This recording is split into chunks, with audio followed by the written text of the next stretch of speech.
Sejam bem-vindos a mais um vídeo. Antes de mais tudo, se inscreva no canal, põe like, ativa no sininho para notificações de todos os vídeos. Lembrando, acabei de fazer live, acho que há um dia atrás. Live não teve tão aquele ânimo, mas da próxima irei fazer uma live que vai durar acho que 3 horas de tempo. Então, deixa like se for a gostar da live, comente que horário ideal que eu vou fazer live para vocês. Hoje vamos reagir nada mais nada menos a história do Brasil no Império, mano. Vamos ver o que aconteceu na história do Brasil no Império, no tempo do Império, mais ou menos isso aí. Vamos a isso, meu editor. O que será que é mais triste para um brasileiro do século XXI? Saber que o Brasil já foi um império rico, poderoso, influente, elogiado no mundo todo, ou saber que tem muito brasileiro que nem sabe disso? A verdade é que há muito mais na nossa história. Assim? Muita coisa na nossa história. Então vamos voltar 14 anos do nascimento do Império e ver detalhes interessantíssimos dessa nossa história. E eu vou fazer isso em 1 minuto e meio só. Então vamos nessa. Napoleão conquista a Europa, mas ainda faltava Portugal e a Inglaterra, antes que ele pudesse colocar as mãos no rei Dom João VI, que ainda não era rei, mas regente devido à loucura da sua mãe. Ele prepara uma armada e parte rumo ao Brasil.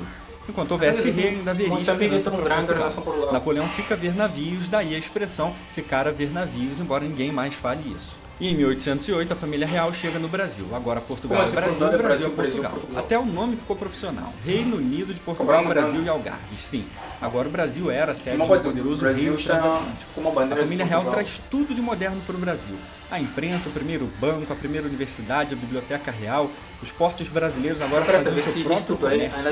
As verdadeiras bases intelectuais, políticas, culturais e econômicas foram lançadas e muito bem fundadas, preparando o Brasil para a ascensão que viria a seguir. Mas os portugueses, quebrados e revoltados com essa mudança e o abandono, iniciam a revolta do Porto em 1820, que em pouco tempo, aliás, já atinge Lisboa e até o país inteiro. O rei tinha que voltar para Portugal. As notícias da revolta chegam ao Brasil, que também começa a se dividir entre os dois lados. Temendo uma revolução e a quebra da nação em pequenas republiquetas, a exemplo do que já tinha até acontecido na América Espanhola, Dom João resolve voltar a Portugal e deixar seu filhinho, ainda criança, como um símbolo de esperança para o futuro do Brasil. E essa criança é Dom Pedro I. Eu não vou falar o nome dele todo, porque senão vai ficar muito grande. Essa criança seria responsável pela criação do Império do Brasil. Aliás, se você quiser conhecer a história completa do Império Português, o link está na descrição. Dom João VI deixara um tutor sem igual a cuidar de seu filho. O segundo maior herói da história brasileira, com certeza. Aliás, se você quiser saber quem é o primeiro, assista o vídeo até o final. José Bonifácio de Andrada e Silva.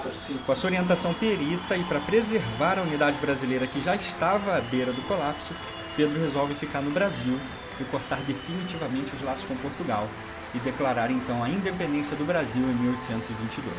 E senhoras e senhores, aqui entra um detalhe que muda tudo e que deveria ter um significado muito especial para nós. A independência do Brasil foi feita por um membro da família real que quis proteger o país do caos da Revolução de Portugal. Entenderam o significado disso? Não entendi. É isso aí mesmo. O português protegeu o Brasil de Portugal. Protegeu o Brasil. E é exatamente por isso que a independência do Brasil foi muito menos dolorosa e sangrenta que a independência dos outros países da América do Sul, que aliás foi uma carnificina em larga escala. 35, 45. Por isso Pedro I é imediatamente coroado imperador do Brasil e com ele começa o primeiro reinado dessa nova potência mundial.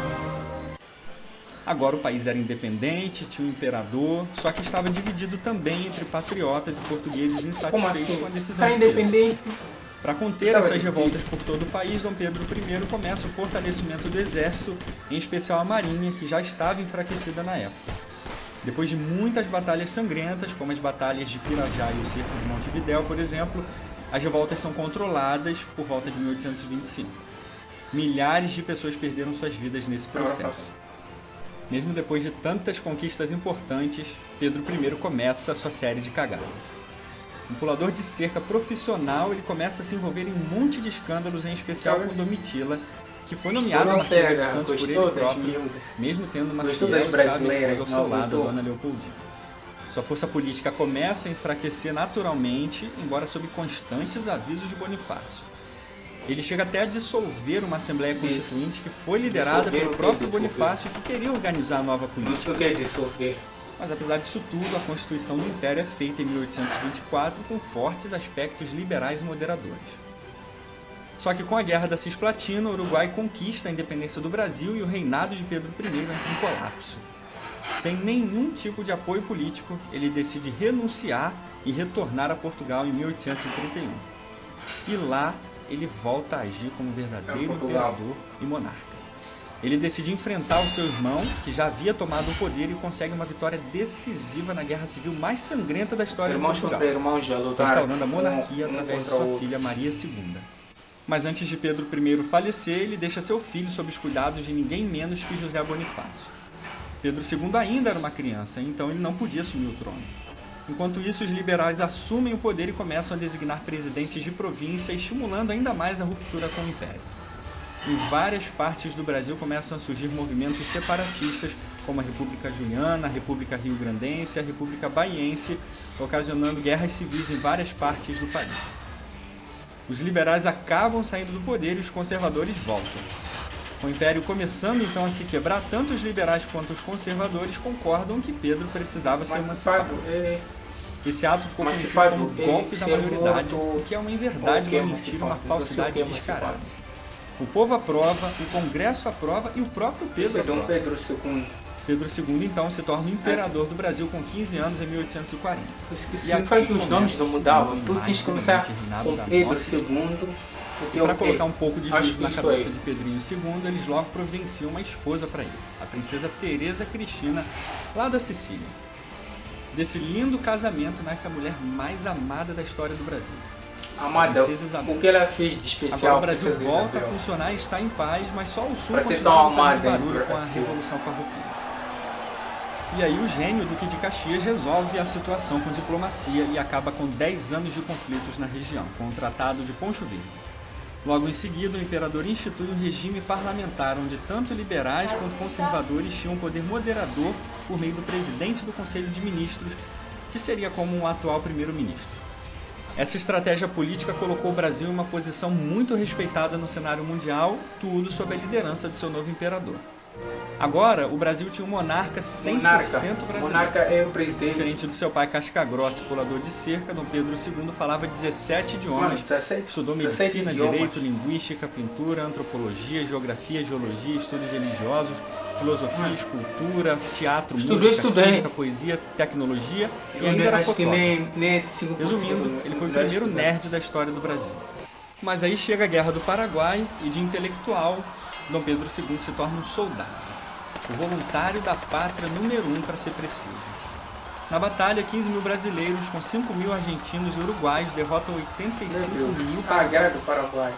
Herdando a destreza marítima portuguesa, a Marinha do Brasil foi essencial nesse conflito, em especial na Batalha do Riachuelo. Por fim, o ditador paraguaio Solano Lopes é morto na batalha pelo calmo e bondoso soldado brasileiro conhecido como Chico Diabo. A guerra termina com metade da população paraguaia morta, sendo considerada a guerra mais sangrenta da história da América do Sul. Os brasileiros finalmente criam um senso de identidade nacional após essa guerra. De acordo com a Enciclopédia Britânica, o reinado de Pedro II constituiu a época mais frutífera da história do Brasil.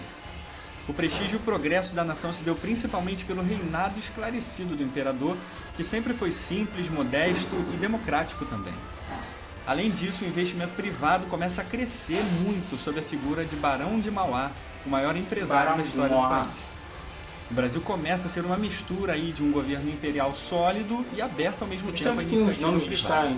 Estradas começam a ser criadas, vastíssimas linhas ferroviárias, linhas telegráficas nas principais capitais e a arte chega no seu apogeu nessa época.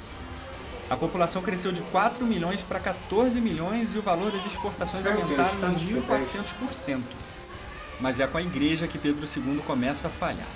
Justamente como chefe da igreja, ele começa a tomar medidas arbitrárias contra as bulas papais e se torna extremamente impopular no meio religioso. Só que para piorar ainda mais a situação, no mesmo período começam a surgir movimentos pró e contra a escravidão que agitam ainda mais o país. Dom Pedro II vai tratar sua saúde na Europa e a decisão fica a cargo de sua filha, a princesa regente Isabel. Ela muda a história do Brasil ao assinar a Lei Áurea em maio de 1888.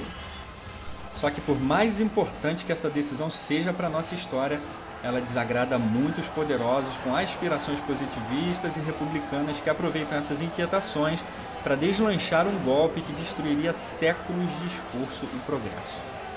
Em 1889, a família real é expulsa do Brasil através do golpe militar liderado por Marechal Deodoro da Fonseca.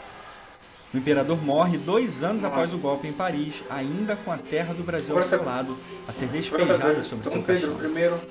Agora, o Brasil se torna uma república à força, sem a permissão e aprovação do povo.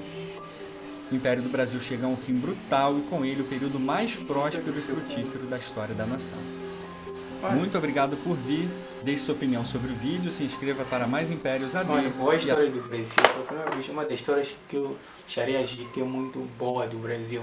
Eu quero saber uma das perguntas para que se chama Dom Pedro. Não sei se até hoje vocês usam esse nome de Dom Pedro II, Dom Pedro III. Então esse é o vídeo aí, se você for gostar, põe like até eu não sei para não lembrar, para lembrar de todos os vídeos. Lembrar, não esqueça de me seguir no Instagram, que link está na descrição. E também pode mandar sugestão, sim, pode mandar sugestão do tipo de vídeo que queres que eu assista. Valeu, fechou.